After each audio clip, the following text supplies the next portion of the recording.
Guys welcome to my new blog. আজি মই গৈ আছোঁ মোৰ ক্লিনিকেল পষ্টিঙলৈ আৰু এইটো আছে একদম ডাউন টাউন হস্পিটেলৰ সন্মুখতে যিটো কালী মন্দিৰ আছে সেইটোৰে ওচৰৰ ৰাস্তাটোৰে। আৰু এইখন হৈছে এখন ৰিহাব চেণ্টাৰ। ইয়াতে চব কেচেছবোৰ চোৱা হয়, নিউৰ', কাৰ্ডিঅ', অৰ্থ, স্পৰ্টছ, আপোনাৰ যি অসুবিধা আছে দেখাব পাৰে। শুশ্ৰূষা, নিউৰৰ ৰিহাব। আপোনালোকে ইচ্ছা কৰিলে ইয়াতে কণ্টেক্ট নাম্বাৰ আছে, আপোনালোকে কণ্টেক্ট কৰি আহিব পাৰে। দেন মই আহি আপোনালোকক ইয়াৰে চাৰিওকাষৰ যিটো পৰিৱেশ সেইটোৱে দেখাই দিছোঁ। এনভাইৰনমেণ্টটো বহুতেই ধুনীয়া। তাৰপিছত আমি আহিয়ে এটেণ্ডেঞ্চ দি লৈছোঁ, কাৰণ এটেণ্ডেঞ্চ নিদিলে আমি কলেজৰ পৰা গালি খোৱাটো একদম ফিক্স। তাৰপিছত আমি অলপ বহি ৱেইট কৰিছোঁ যাতে আমাৰ ফ্ৰেণ্ডছখিনি আহি পাওক। তাৰপিছত আমাৰ টিম মেম্বাৰকেইটা আহি পালে আৰু আমি গৈ ওপৰলৈ গ'লোঁ। আমাৰ যিটো কেছ প্ৰেজেণ্টেশ্যন আছে, যিজন পেচেণ্টৰ ওপৰত আমি কেছ প্ৰেজেণ্ট কৰিম তেওঁৰ ওচৰলৈ ফাৰ্ষ্টতে আমি অলপ ডিছকাছ কৰি লৈছোঁ, আমি কেনেকৈ কি কৰিম, মানে তেওঁৰ লগত কেনেকৈ কি ইণ্টাৰেক্ট কৰিম তাৰে বিষয়ে।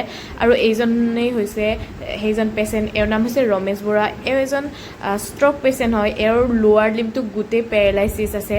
ফাৰ্ষ্টতে এওঁৰ আমি কিছুমান টেষ্ট কৰি চাইছোঁ, তাৰপিছত এওঁৰ ৱাইফৰ লগত কিছুমান কথা পাতিছোঁ, কেনেকৈ কি হ'ল। এওঁ বোলে পৰি গৈছিল ৱালৰ পৰা। দেন আমি আৰু এজনী মহিলাক চাব গ'লোঁ, এওঁৰো পেৰালাইচিছে হৈছিল, তাৰ এতিয়া ঠিক হৈছে তেওঁক, সেইকাৰণে তেওঁ ট্ৰিটমেণ্ট চলি আছে। লগতে মই মাজতে অলপমান দেখাই দিছোঁ ইয়াতে কি কি ইকুইপমেণ্ট আছে।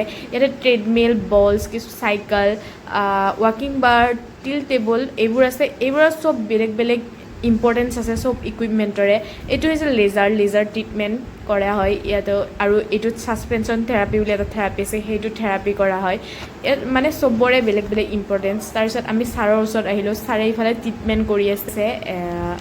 এওঁকো আমি চিনি পাওঁ, কুলেন নাম হয়। এওঁ বহুত ফ্ৰেণ্ডলি হয়, আমি বহুত ধুনীয়া লাগে এওঁৰ লগত কথা পাতি। তাৰপিছত কি কৰে আছে আমি এনেকৈ চাই থাকিব লাগে। তাৰপিছত আমি মানে নোটছ কৰি কলেজত প্ৰেজেণ্ট কৰিব লাগে। তাৰপিছত চাওকচোন কেনেকৈ। তাৰপিছত আজিৰ ভিডিঅ'টো ইমানতে সামৰিব লাগিব, যিহেতু আমাৰ টাইম হৈছে যোৱা। আৰু যোৱাৰ আগত সকলোকে এবাৰ মই মাতি দিছোঁ। আৰু এওঁক যিজন দেখিছে এওঁৰ নাম হৈছে গৌতম মাল্লিক।